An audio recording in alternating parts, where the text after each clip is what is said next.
Hai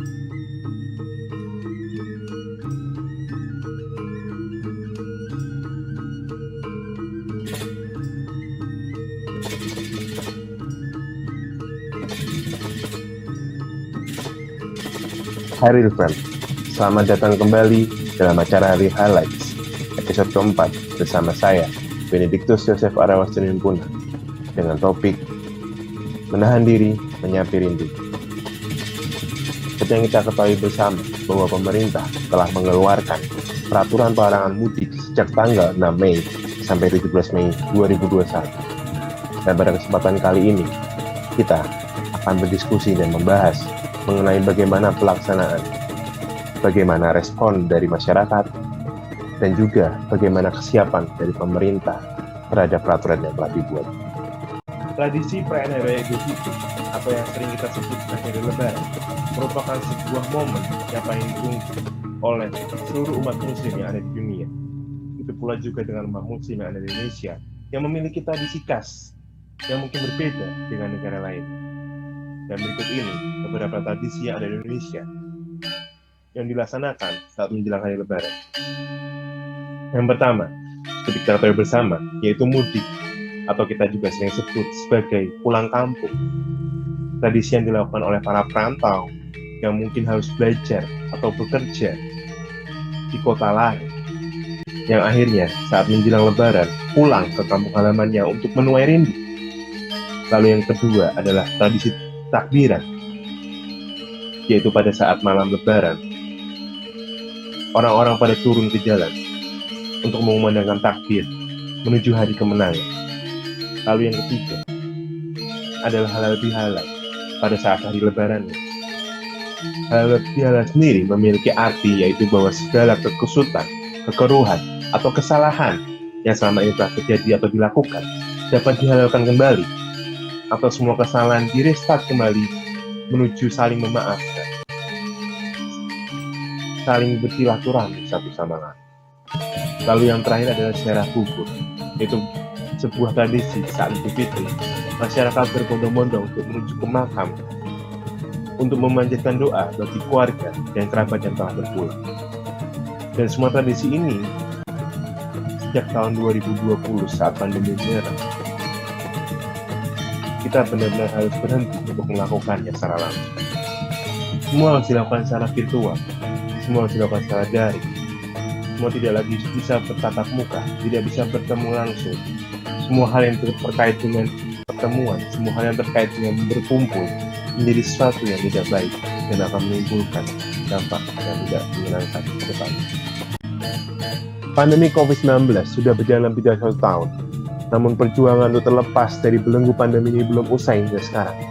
Sejak awal Maret tahun 2020 yang lalu, pemerintah Indonesia telah melakukan berbagai upaya untuk menekan peningkatan jumlah pasien COVID-19. Dari pengetatan protokol kesehatan, hingga sekarang program vaksinasi yang terus berlanjut dan dilakukan. Namun ternyata, semua usaha ini masih belum cukup membawa dampak yang signifikan terhadap peningkatan jumlah pasien COVID-19. Belum selesai dengan itu, kita harus dihadapkan oleh sebuah fenomena bahwa telah ditemukannya varian COVID-19 baru, yaitu B117, B1351, dan B1617. Ketiga varian baru ini telah dinyatakan resmi masuk ke Indonesia dari India oleh Siti Nadia Tarmizi, Jubir Kementerian Kesehatan Republik Indonesia. Hal ini tentu seharusnya menjadi perhatian bersama, bahwa kita tidak bisa lagi abai, kita tidak bisa lagi cuek, bahwa perlu ada protokol kesehatan yang semakin diperketat, bahwa perlu ada perhatian bersama untuk menjaga kepentingan bersama ini. Melihat fenomena bahwa jumlah pasien COVID-19 belum mengalami sebuah penurunan yang drastis, dan juga adanya fenomena ditemukannya varian COVID-19 yang baru, membuat pemerintah akhirnya memutuskan untuk melakukan pelarangan mudik di tahun 2021 ini.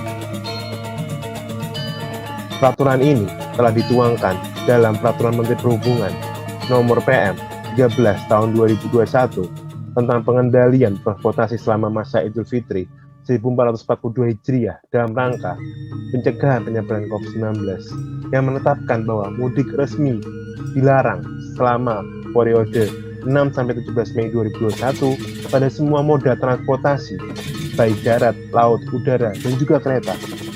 Penyekatan di Pulau Jawa pun terdapat di berbagai titik, yaitu pada Banten, Jawa Barat terdapat 338 titik, Jabodetabek terdapat 18 titik, Jawa Tengah terdapat 14 titik, DIY atau Daerah Istimewa Yogyakarta terdapat 10 titik, dan juga Jawa Timur terdapat 13 titik. Pelarangan yang dilakukan oleh pemerintah ini ternyata tidak mematahkan semangat warga yang ingin mencoba peruntungan dengan sedikit nekat untuk tetap berangkat mudik. Banyak kendaraan yang terpantau harus diminta untuk putar balik pada hari pertama pelaksanaan penyekatan, yaitu tanggal 6 Mei 2021. Bahkan jumlah kendaraan yang diminta putar balik tidak main-main angkanya, mencapai angka ribuan di seluruh titik penyekatan yang ada di Pulau Jawa. Dan dalam penyekatan dilakukan petugas pun terdapat beberapa pemudik yang dengan sengaja bersembunyi dalam truk pengangkutan logistik supaya dapat lolos dari razia mudik.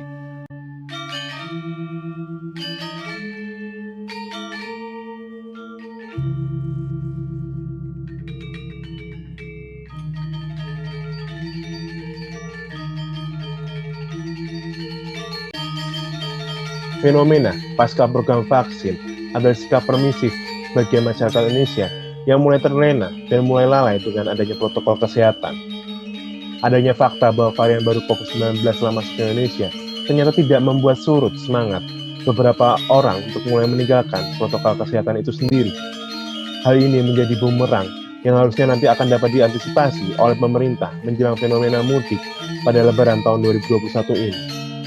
Melihat kecenderungan dan potensi meningkatnya penyebaran COVID-19, kebijakan akan larangan mudik telah diambil oleh pemerintah dengan segala pro kontra yang telah terjadi dan tetap ramai menjadi perdebatan. Saat ini peraturan telah diterapkan. Kita sebagai warga negara yang baik sepatutnya untuk dapat menaatinya dan juga memberikan dukungan sehingga kita bisa membantu program pemerintah untuk menuntaskan angka positif COVID-19 yang belum mengalami penurunan yang signifikan. Meski kita harus menyapih rindu dengan kampung halaman, dengan orang tua, dengan sanak saudara, kita harus menahan diri untuk tidak mudik terlebih dahulu, karena pandemi memang belum berakhir, dan bahkan mungkin sedang memasuki sebuah masa baru, sebuah babak baru. Perlu ada sebuah kesadaran bersama, bahwa memang inilah langkah yang seharusnya kita lakukan, bahwa ini memang langkah yang terbaik, yang harus kita pilih dan kita terapkan. Berikut adalah sebuah tulisan yang menarik, dengan judul Mengejar Kekebalan Bersama yang terdapat di Kompas pada tanggal 6 Mei 2021 kemarin oleh Zulfikar Amir, seorang pakar sosiologi bencana dari NTU Singapura. Dalam tulisan ini disebutkan bahwa kunci dari mengatur kekebalan bersama adalah bagaimana menjaga mobilitas itu sendiri. Semakin tinggi tingkat mobilitas, semakin tinggi tantangan yang harus dilakukan untuk mengejar kekebalan bersama. Sehingga perlu untuk menjadi perhatian bersama bahwa dengan kita mengatur atau mengurangi mobilitas kita, itu akan sangat membantu program pemerintah untuk mewujudkan sebuah kekebalan bersama, sehingga kita bisa melewati pandemi COVID-19 ini, sehingga angka pasien positif COVID-19 dapat turun secara signifikan. Sehingga mari kita untuk bisa mulai semakin mengurangi mobilitas, kurangi kegiatan yang tidak perlu. Jika memang bisa dilakukan di rumah, silahkan dilakukan di rumah. Selalu ada hikmah dari setiap kondisi yang sedang terjadi dari pandemi COVID-19 ini, dan juga bagaimana adanya larangan mudik di tahun 2021 ini. Jika kita ingin mencoba melihat dari sisi lain, sesungguhnya dengan kita menaati larangan untuk mudik, kita menunjukkan kepekaan dari diri kita terhadap isu lingkungan. Berbicara tentang lingkungan, kita tidak hanya berbicara tentang alam. Kita tidak hanya berbicara tentang bagaimana hubungan antara manusia dengan alam, tapi kita juga bisa bicara tentang bagaimana lingkungan sosial, pekaan terhadap lingkungan sosial, yaitu berbicara tentang hubungan antara manusia dengan manusia lainnya. Dengan peka terhadap lingkungan sosial, kita menunjukkan eksistensi kita, menunjukkan hakikat kita sebagai makhluk sosial yang seharusnya berbuat baik dan juga memberikan hal-hal yang berguna, bermanfaat, dan mutualisme terhadap manusia lainnya. Karena kita saling membutuhkan. Kita harus sama-sama terus yakin, dan kita sama-sama harus terus menyadari bahwa perjuangan ini tuh bukan hanya perjuangan untuk demi kebaikan diri sendiri, tapi juga untuk segenap warga negara Indonesia lainnya. Pandemi COVID-19 ini hingga kini belum berakhir. Dan pandemi ini pun tidak hanya menyerang sendi-sendi bidang kesehatan, tetapi juga seluruh bidang kehidupan di seluruh kota yang ada di Indonesia. Pembangunan infrastruktur kota pun sempat banyak yang tertunda karena adanya kebijakan untuk bekerja dari rumah akibat ledakan jumlah pasien COVID-19. Perjuangan kita sebagai bangsa dan anggota masyarakat global untuk bertempur dengan COVID-19 sungguh tidak mudah. Banyak orang yang harus kehilangan orang-orang tersayang karena pandemi COVID-19 ini. Banyak juga orang yang harus kehilangan pekerjaannya, yang harus kehilangan tempat usahanya karena COVID-19. Sehingga kita sama-sama masih harus terus prihatin, sama-sama masih harus terus aware, sama-sama masih tidak bisa untuk cuek terhadap apa yang terjadi. Dan kita sama-sama harus terus untuk berdoa dan berharap bahwa kondisi ini benar-benar akan segera berakhir. Larangan mudik dan penyekatan tidak membuat takut sebagian orang untuk tetap kucing-kucingan menembus penyekatan untuk bisa kembali ke kampung halaman. Di sisi lain, akibat penyekatan muncul berbagai masalah, antara lain kemacetan yang sangat panjang yang seperti terjadi di ruas tol Cikarang menuju Cikampek, di mana kendaraan mengular hingga 8 km yang didominasi oleh kendaraan besar. Hingga akhirnya penyekatan pun ditutup dan dibiarkan melewati tanpa ada pemeriksaan.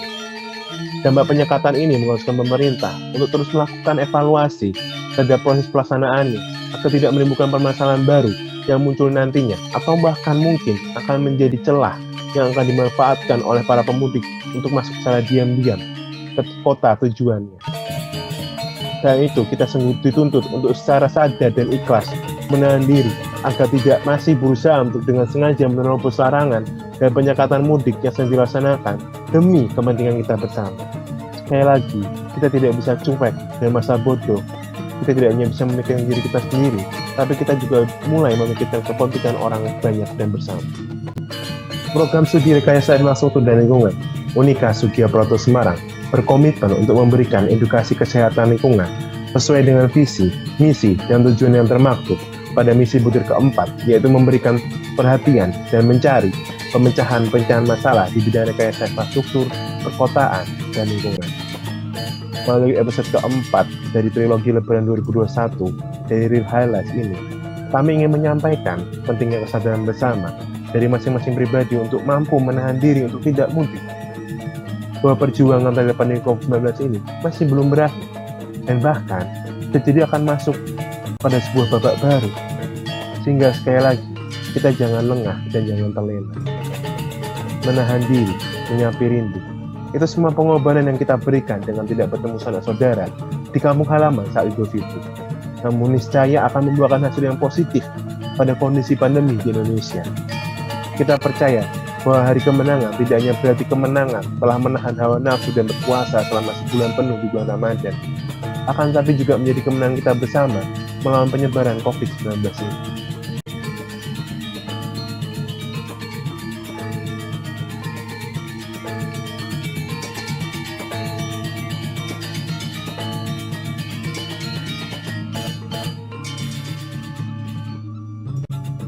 Akhir kata, program studi rekayasa infrastruktur dan lingkungan Unika Sugiarto Semarang mengucapkan selamat menjelang hari Idul Fitri.